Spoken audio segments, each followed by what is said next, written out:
한 달 동안 또 평안하셨습니까? 또 우리 담임 목사님 돌아오셨어서 행복하셨죠? 전 또 여러분들 다시 함께 예배드리면서 말씀 전하게 돼서 큰 기쁨입니다.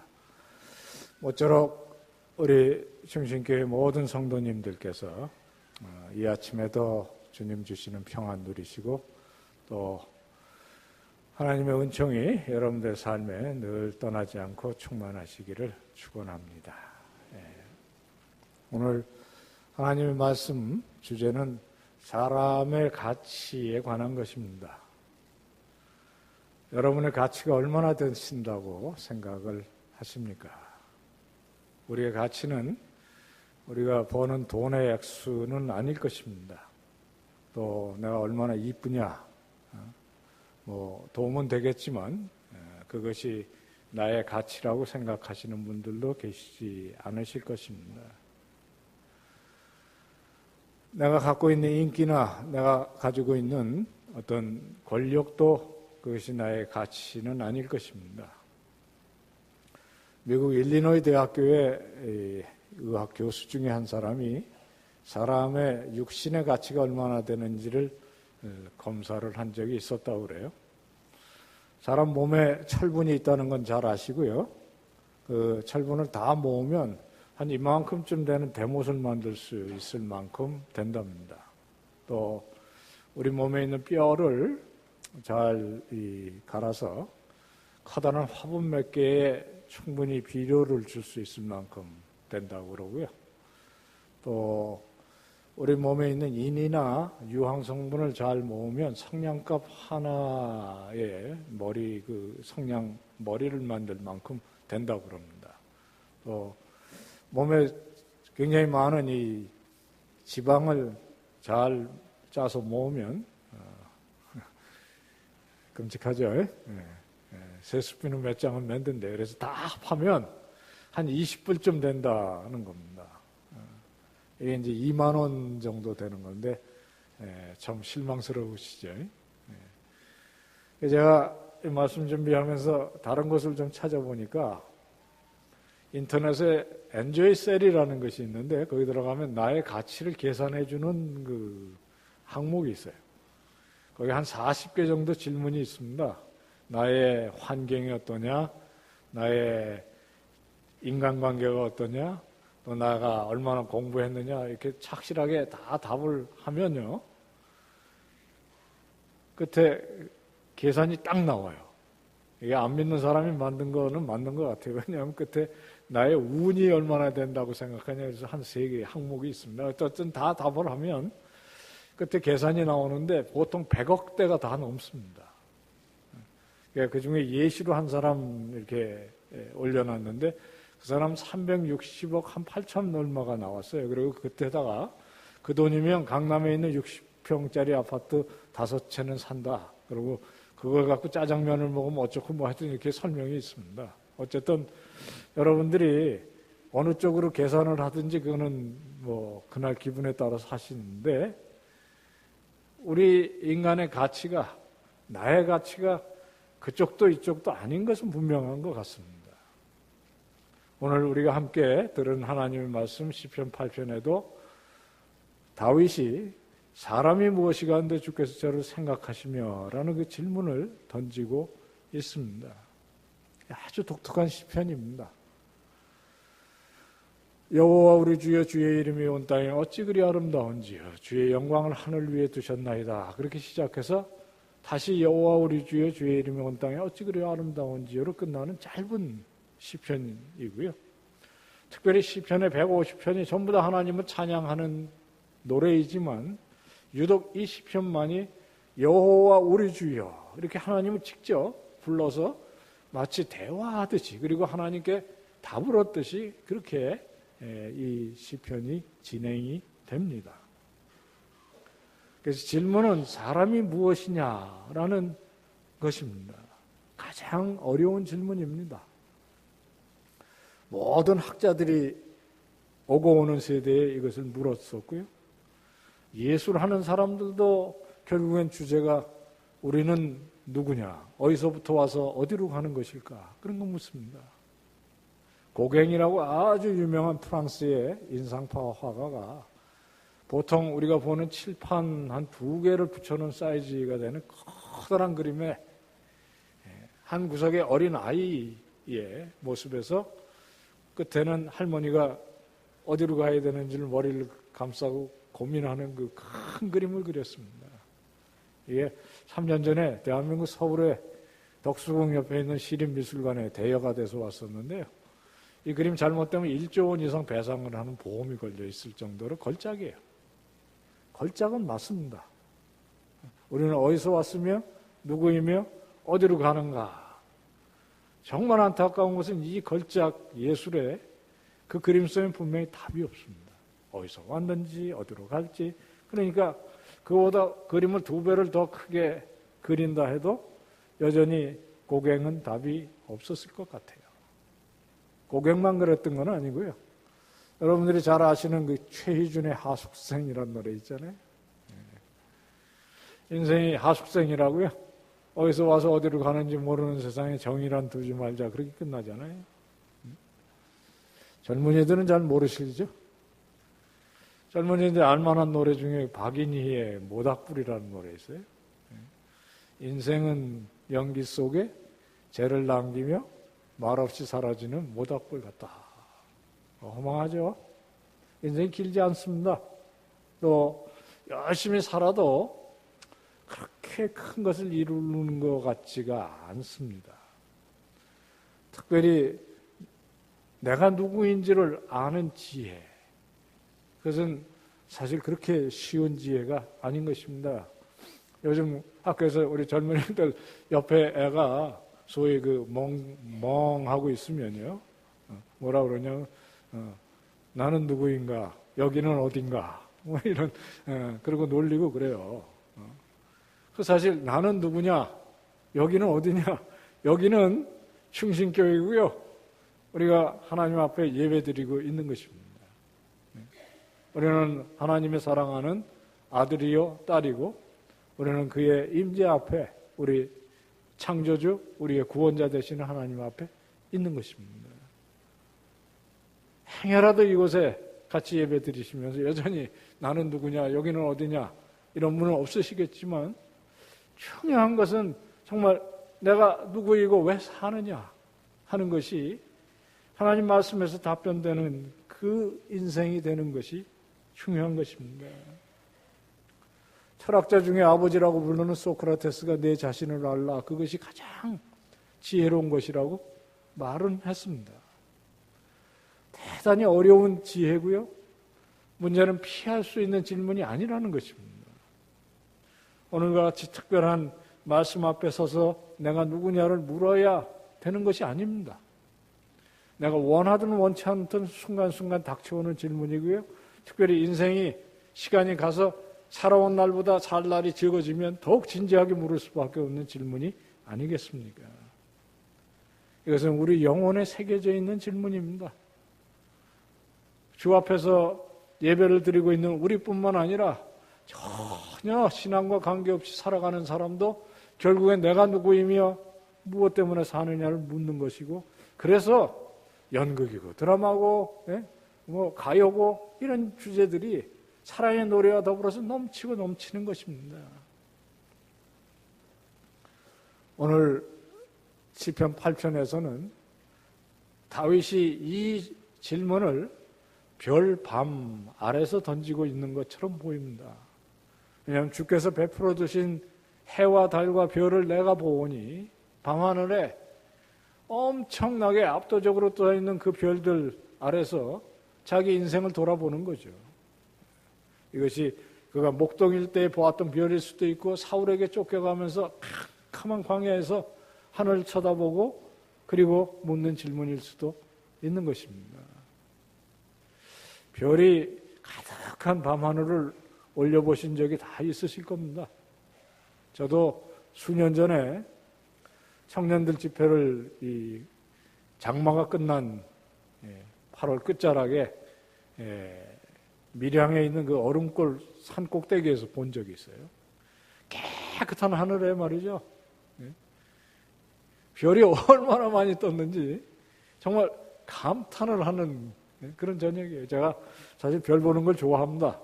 그래서 늘 조그마한 망원경을 들고 다니는데 그날따라 안 갖고 갔어요. 그래서 혹시 해서 기도원 원장님께 있나 물어봤더니 있으시더라고요. 길거리에 그냥 살 수 있는 거예요. 싸고 그러는데 그놈을 가지고 딱 올라가서 보면 육안으로 보는 것보다 한 40배가 보인다고 그래요. 그래서 제가 사실은 그 다음날 준비하기 위해서 기도하러 올라갔다가 기도는 안 하고 아예 베개까지 베고 한 3시간 이상 별만 봤던 것 같아요. 그 일종의 기도죠. 하나님께서 펼쳐놓은 여러분 정말 별 볼 일 있습니다. 텔레비전보다 훨씬 재밌어요. 그런데 그 광막한 우주에 펼쳐져 있는 그 큰 별의 광경들요. 도대체 하나님은 이 모든 것을 왜 지으셨을까? 제 친구 중에 서울대 천문학과 교수가 있는데 빛의 속도로 날아가도 우주의 끝까지 가려면 120억 년 이상 가야 된다는 거예요. 그리고 그게 지금 더 커지고 있다는 거예요. 그 안에 우리 이 수억 개의 은하계 중에 하나의 은하인 우리 은하에만 해도 별이 수억 개가 있는 거예요. 그러니까 묻지 않을 수가 없어요. 우리 지구는 그 우주에 비하면 티끌인데 그 티끌 위에 사는 나는 누구이냐. 오늘 시편은 놀랍게도 하나님께서 그 인간을 귀하게 여기신다는 메시지인 것입니다. 그래서 이 시편은 절규나 한탄이 아닙니다. 성경에도 사람이 무엇이가 한데 이렇게 묻는 질문이 시편 144편에도 나오고요. 욥기 7장에도 나와요. 똑같은 형태의 질문입니다. 사람이 무엇이고 인자가 무엇이가 한데 그러나 답들이 조금씩 달라요.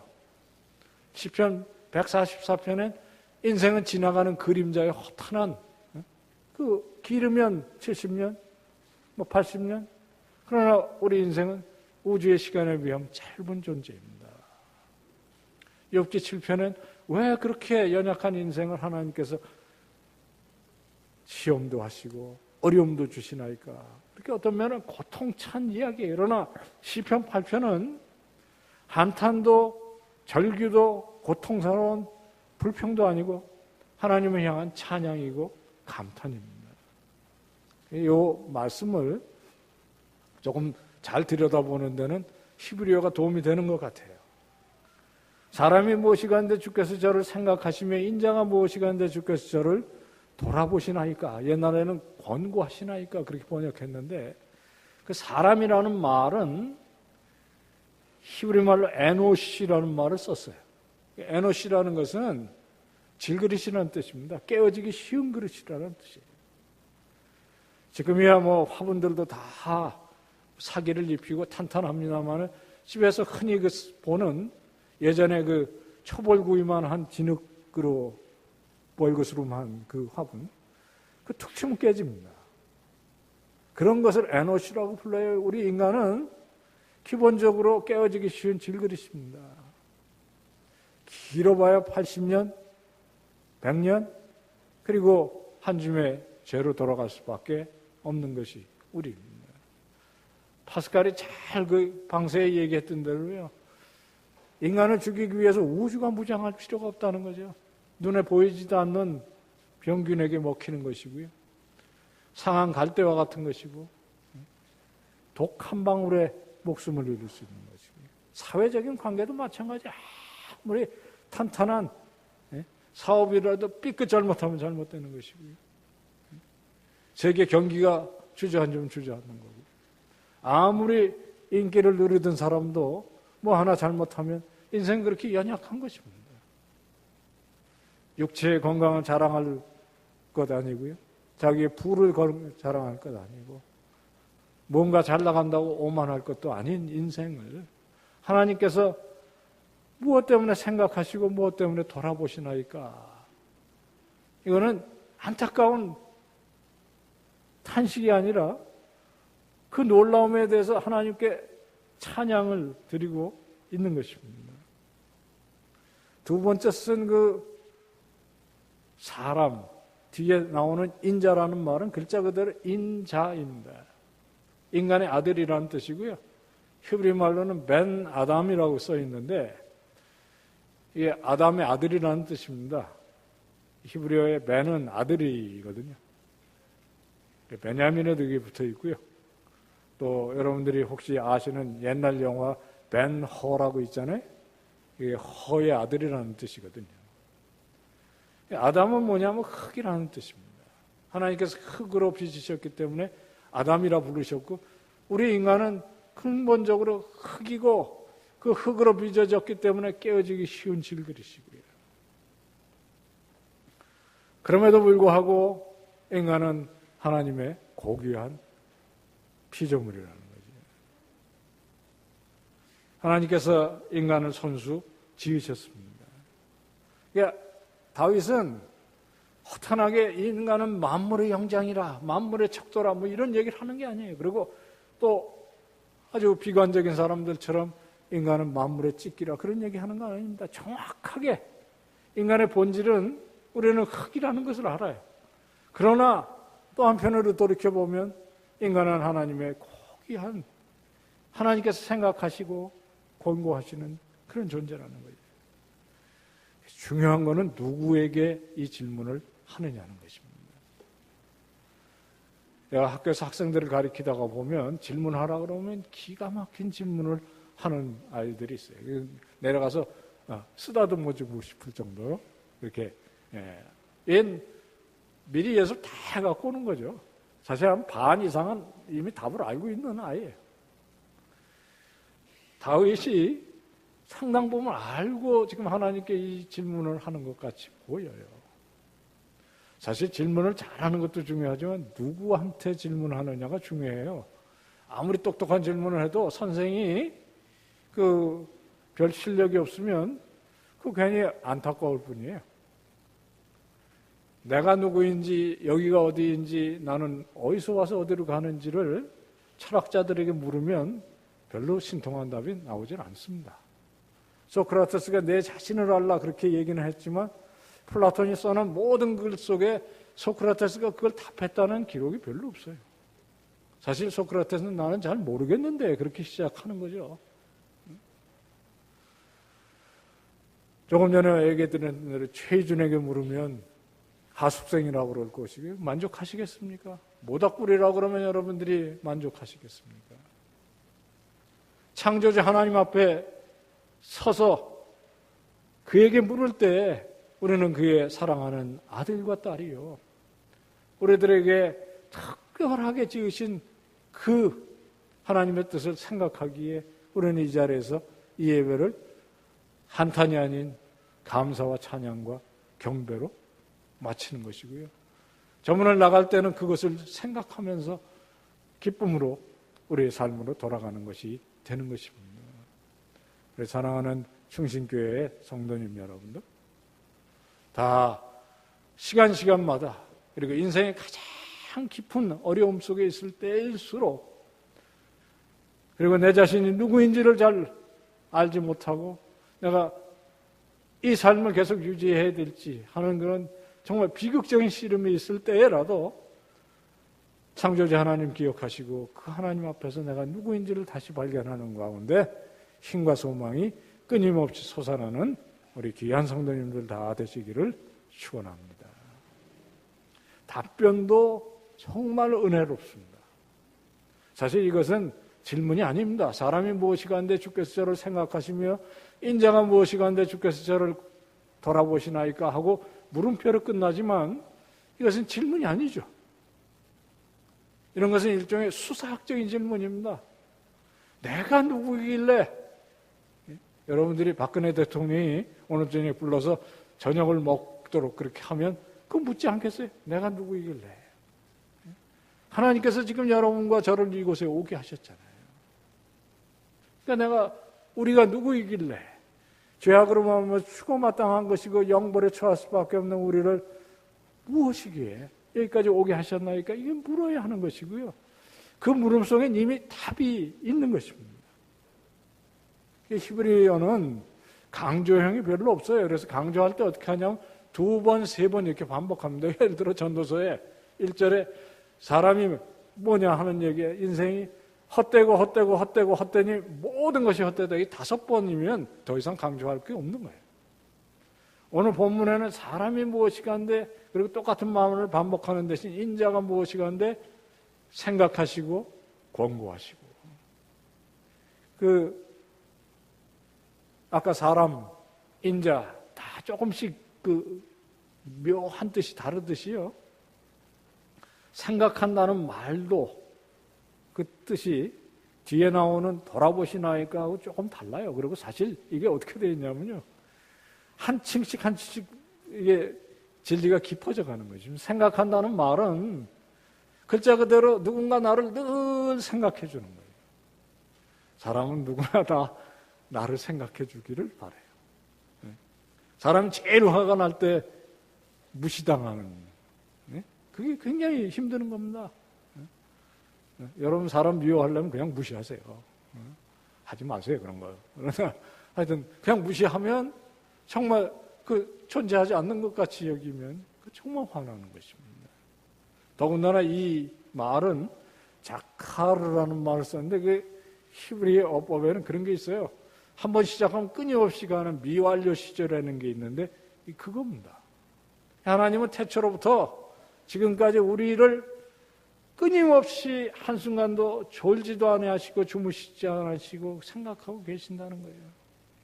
누군가가 그렇게 해준다면 얼마나 고마운데 전지전능하신 우리의 창조주 되신 하나님께서 나를 한순간도 빼지 않고 그리하고 계신다는 것이에요. 예, 우리가 벌떡 일어나서 찬양해야 되는 순간입니다. 제가 저를 생각해 주는 사람이 누구일까 생각해 봤어요. 그러니까 평생 동안 아마 저를 제일 많이 생각해 준 사람은 우리 엄마일 것 같아요. 뭐 잘 될 때나 잘못될 때 끊임없이 생각하고 기도해 주시고 하나님의 나라에 가셨기 때문에 지금은 아마 우리 아내일 것 같아요. 우리 아내가 저를 꽤 생각을 해줄 것 같아요. 저는 그렇게 믿습니다. 그리고 또 그 증거도 좀 있어요. 제가 뭐 평소에는 운전 안 하자 주의긴 한데 멀리 떨어진 수양가에서 오라고 그러면 할 수 없이 운전하고 갈 수밖에 없고요. 밤 늦게 끝나면 하여튼 돌아가기 전에 전화해줘요. 그래서 대개 끝나고 나와서 이제 차 시동을 걸기 전에 전화를 해요. 여기 어딘데 몇 분 걸릴 거다. 이제 안심을 시키고 가는데 늘 그렇게 잘하는 건 아니에요. 뭐 귀찮아서 잊어버릴 때도 있고 가다가 보면 생각나는데 운전하다 어떻게 전화를 하겠어요? 그러니까 이제 그냥 가죠. 그래서 집에 들어가면 손부터 보자고 그래요. 저희 아내가. 손가락 이렇게 놀려보라고 그럽니다. 손가락 멀쩡한 사람이 왜 전화도 못하냐 혼나는 거죠. 화낼 일 아니잖아요. 나 같은 사람 32년 동안이나 그렇게 생각하고, 뭐, 늦게 들어오면 기도도 했을 것 같고요. 그게 기쁘고 즐겁잖아요. 우리 하나님께서 우리를 한순간도 버리지 않고 그렇게 한다는 거예요. 그게 다 여러분들 다 아이들 키우시면서 그 심정을 아시잖아요. 애는 지 멋대로 돌아다니면서 엄마가 걱정을 하는지 아버지가 속에 타는지 그건 모를 수 있어요. 우리가 다 그렇습니다. 하나님께서 99마리의 우리 안에 들은 양을 놔두시고 찾아가시는 그 예수님의 비유의 뜻이 무엇이라고 생각하십니까?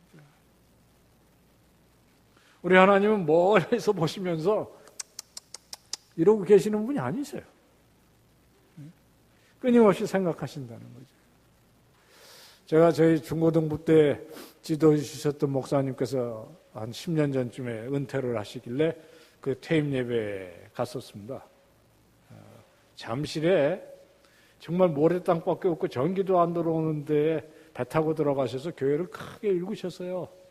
목회 잘 하시고 마치시는데 그 선배 목사님께서 축사인지 격려사를 하시는데 이렇게 하시더라고요. 여보, 원 목사 당신도 드디어 이제 은퇴 클럽에 가입하는 거 환영한다.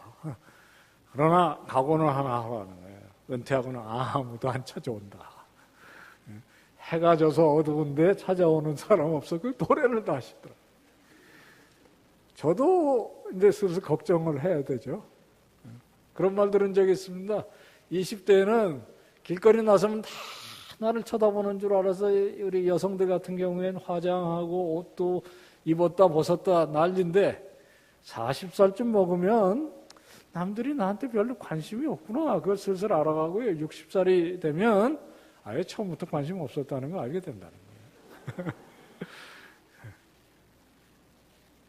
남들이 관심 없어도 한 분은 우리를 끊임없이 관심하시고 우리를 돌아보신다는 거예요. 그거 잊으시면 안 되는 것입니다. 우리 하나님은 그냥 크기만 하신 하나님이 아니라 섬세하세요. 그 기독교가 복음인 것은 우리는 정신이 번쩍 나면 뭐 번쩍 깨달아서 득도했다 이런 종교가 아닙니다. 우리 하나님 살아계시고 그 하나님이 이 시간에 임재해 계시고 내가 제일 인생의 밑바닥에 있을 때도 오신다는 거죠. 그것이 두 번째 이야기예요. 파카드라는 말은 돌아보시고 찾아오시는 주님이라는 것이죠. 제가 제일 좋아하는 주제 중에 하나가 하나님과 동행한다는 것이고 사실 그 다음에는 감히 하나님과 동역한다는 것이고요. 창세기 1장 26절에 인간을 당신의 형상으로 만드시고 생육하고 번성하라 하신 다음에 딱 오늘 본문에 나오는 이 세상을 맡아 다스리고 돌보라 하신 것이고요. 오늘 시편에는 저를 하나님보다 조금 못하게 만드시고 하나님께서 만드신 모든 양들과 들에 뛰는 짐승들과 공중에 나는 새와 바다에 있는 물고기들과 맡아 주관하게 하셨다는 거 아닙니까? 우리들에게 직장을 주셨고요. 우리들의 이 건강한 몸 주셨고 우리들에게 가정 주셨고 우리들에게 무엇보다 이 아름다운 교회를 주셨고 하나님의 나라의 일을 땅끝까지 펼치게 하시고 우리들의 다음 세대를 위해서 기도하면서 가르치게 하시고 그 다 맡아 다스리게 하시는 거예요. 그러니까 중요한 거는 이 예배 시간이 중요하지만 저문을 나가서 다음에 저문을 통해서 돌아올 때까지 그 일을 맡아서 성실하게 했느냐 이게 중요한 것입니다. 우리 대한민국 성도들이 이제는 좀 성숙해서 예배 시간 신실하게 하나님 앞에 찬양할 뿐만 아니라 우리 삶 속에서 그런 하나님의 일을 맡아 다스리고 있다. 그 소명이 있으셔야 하는 것이고 이 소명은 우리 목회자에게만 주신 것이 아닙니다. 아까도 말씀드렸듯이 우리 하나님은 멀리서 이러고 계시는 하나님이 아니세요. 우리 하나님은 우리가 깨어져서 힘들 때 찾아오신 분이고요. 여기에도 증거가 있습니다. 그게 뭐냐면 성경에 맞습니다. 태초에 하나님께서 이 세상을 만드시고 이 세상이 아담의 범죄로 깨어졌을 때 약속하시고 마침내 때가 참에 하나님께서 그 아들을 육신으로 이 세상에 보내신 것을 우리는 믿지 않습니다. 우리 하나님은 육신으로 이 세상에 오셔서 이 땅을 거느리신 분이시고 십자가에 피 흘리고 살을 찢어서 우리의 죄값을 대신하시고 우리를 의롭다게 칭하시고 우리를 거룩하게 만드셔서 하나님의 일을 하게 하시는 분이십니다. 우리 강남훈 목사님이 오셔서 엄청나게 바쁘셨던 것 같아요. 그게 이제 목회자의 심령이죠. 뭐냐면 그 하나님께서 찾아오셨는데 목회자가 그 일을 그래도 정말 감히 대신하게 하셨는데 뭐 새벽부터 밤까지 해야죠. 아마 목사님께서 오셔가지고 전화를 하셔서 갑자기 보시자 그러면 두 가지일 거예요. 겁이 나든가 기쁘든가. 그죠? 대신방 때가 아닌데 갑자기 보자 그러면 그 걱정하셔야 돼요. 걱정을 하시든지 내가 누구이길래 그러시든지. 뭐 뭔가 문제가 있어서 교회 문제를 뭐 수습하시기 위해서 오시면 그건 좀 힘든 만남이 되겠지만 그게 아니고 특별히 연말에 집사님 내년엔 뭐 더 큰 봉사를 하셔야 되고 뭐 이렇게 하시고 의논하고 오시면 그 참 어떤 면에 감사하지만 또 부담스럽기도 하고요. 하나님께서 찾아오신다. 이 파카드라는 말은 딱 내용이 그겁니다. 신방하시는 거예요. 우리가 죄악으로 말미암아서 죽게 되었을 때 육신을 입고 이 세상에 오셨고요. 우리를 위해서 대신 죽으셨습니다. 그리고 거기서 끝나진 않으셨어요. 마치 그 흩어졌던 제자들을 모으신 것처럼 모으셔서 땅과 하늘의 권세를 너희들에게 주었으니 너희는 땅 끝까지 복음을 전해라 하는 것과 사실 이 삶상 살아가는 모든 일들이 우리의 삶의 매 순간이 다 거룩한 산제사로 드리는 영적 예배인 것이 아닙니까? 우리 하나님은 그저 이 다음에 천국 가서 영복을 누리거라 그 복도 허락하시지만 이 세상에 사는 짧은 기간도 의미와 목적으로 충만케 하시기 위해 이 시간도 이 말씀을 통해서 우리들을 권고하고 계시는 것입니다. 제가 이 말씀을 참 귀하고 귀하다고 생각해요. 제가 이 학생들 집회를 가면 그 유행 중에 하나가 집회가 끝나면 앞으로 나오라고 그래서 혼자 세워놓군요. 이제 축복을 저한테 해줘요. 뭐 일 더 잘하라고 하겠죠. 근데 그게 되게 그래요. 좀 뻘쭘해요. 하나님만 영광을 받으셔야 되는데 뭐 제가 뭐길래 저는 안 시키는 일 그냥 했을 뿐인데 앞에 내놓고 사랑해요, 축복해요 뭐 이러고 뭐 이러면 그거 되게 뻘쭘합니다. 그래서 제가 제일 싫어해요, 그거. 그래서 뭐 꼭 해야 되면 회장님하고 뭐 누가 다 나오라 같이 서서 같이 찬양하고 마는데요. 딱 한 번이요. 제가 그거 해야 되겠다고 생각한 순간이 있었어요. 이게 제가 1994년에 한 15년 만에 한국에 돌아와서 제 모교에서 청년들을 지도한 적이 있는데 그 왕십리에 있는 그 성동 경찰서에 한 달에 한 번이나 두 번씩 전도를 하러 갔습니다. 유치장에 들어가면요, 사람들이 이렇게 앉아있죠. 유치장 가보셨나요? 가보셨어도, 가보셔도 말씀 안 하실 거예요. 이렇게 되어 있습니다. 이렇게 부채꼴처럼 이렇게 되어 있어요. 그래서 가운데 딱 쓰면요, 다 보여요. 그리고 더군다나 저기 한 게 그 위에 왜 들어왔는지도 써 있어요. 근데 거기가 처음에 갈 땐 상당히 두렵지만 거기처럼 전도하면 잘 듣는 데가 또 없어요. 심령이 가난해서 그럴 겁니다. 그리고 딱 들어가면 다 무릎 꿇고 앉아 있습니다. 그래서 전도하고 빵도 이렇게 좀 나눠주고 전도지도 주고 이제 청년들이 가서 하나씩 붙어서 기도도 해주고 이러는데 제가 설교를 한 10분, 5분 이렇게 하고 뒤에서 물끄러미 이렇게 보면서 야, 이분들이야말로 좀 축복해 줘야 되겠다. 그래서 제가 나서서 우리 축복하자. 손 들고 아주 먼 옛날 하늘에서는 당신들을 향한 계획이 있으셨다. 사랑합니다. 축복합니다. 왜 세상에서 한 번도 만약에 그런 얘기를 못 들어서 그 끝자락에 여기 앉아 있는 분들이라면 그래 해줘야 되거든요. 우리만 사랑하신 것이 아닙니다. 하나님은 이 세상에 용서하지 않으실 죄인이 없는 것이거든요. 우리가 그 얘기를 해줘야 하는 것입니다.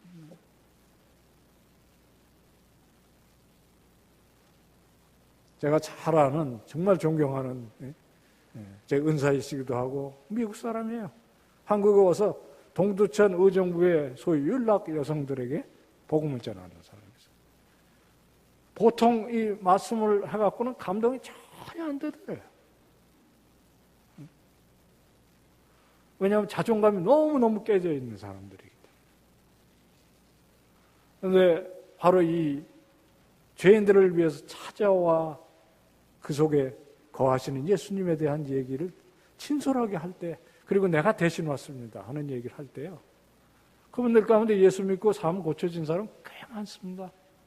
그 사람이 한국말로는 가나베고 영어로는 하비 칸이라는 목사인데요, 정말 오랫동안 기억하는 선교사 중에 하나예요. 우리들의 인생에 하나님은 그렇게 오신 것입니다. 우리는 본질이 깨어지기 쉬운 질그릇이에요. 깨어지기 쉬운 것이 아니라 깨졌던 존재들입니다. 그것을 다시 빚어서 지금 이 자리에 있게 하신 것이고요. 우리의 가치는 우리가 받는 연봉의 액수가 아닙니다. 우리들이 누리는 인기도 아니고요.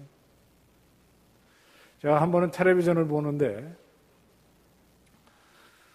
그 뭐 본방송도 아니고 재방송이었던 것 같아요. 제가 텔레비전 사실 보는 건 밥 먹을 때 이런 때인데 그 토요일 날 우연히 보는데 이 어떤 집에 이런 오래된 이 골동품을 들고 나와가지고 가치를 묻는 프로그램인 거예요.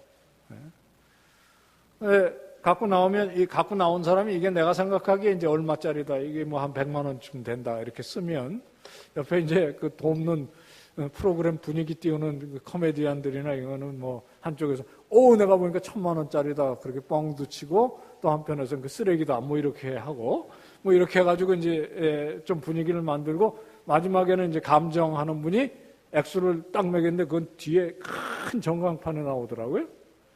번쩍번쩍 하다 액수가 딱 나오는데 예를 들어 이게 한 1억쯤 나왔다고 해봅시다. 모든 사람이 정말 입이 딱 벌어지게.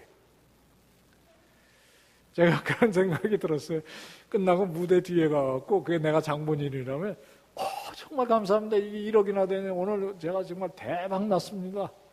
5천만 원을 드릴 테니까 좀 사주세요. 제가 생각할 때 살 것 같지가 않아요. 그러면 그게 1억짜리입니까? 물건값이라는 건 사는 사람이 기꺼이 그 대가를 지불하는 그것이 값이지 않습니까?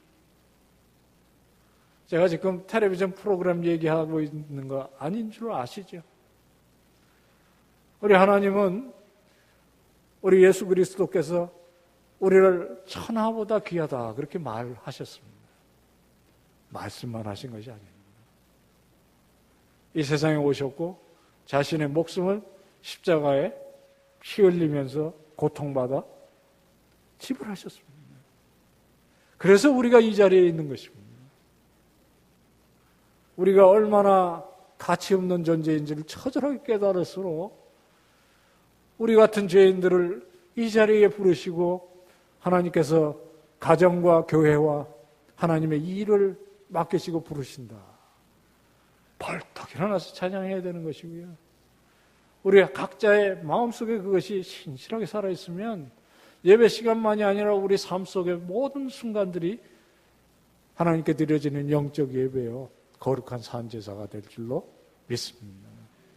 우리 충신교회 사랑하는 성도님들이 다 그리하셔서 정말 이 서울 북부에 충신교회 성도들 때문에 이 세상이 빛나고 하나님 살아계심을 믿을 수 있다는 소문이 퍼져나가는 귀한 은혜가 있으시기를 주님의 이름으로 축원합니다. 하나님 아버지, 오늘도 저희들을 이전에 부르셔서 복된 말씀으로 격려하시고 깨우치시니 감사합니다. 주의 이 말씀대로 살아가는 저희들의 힘찬 삶 되게 해 주시옵소서. 예수님의 이름으로 기도합니다.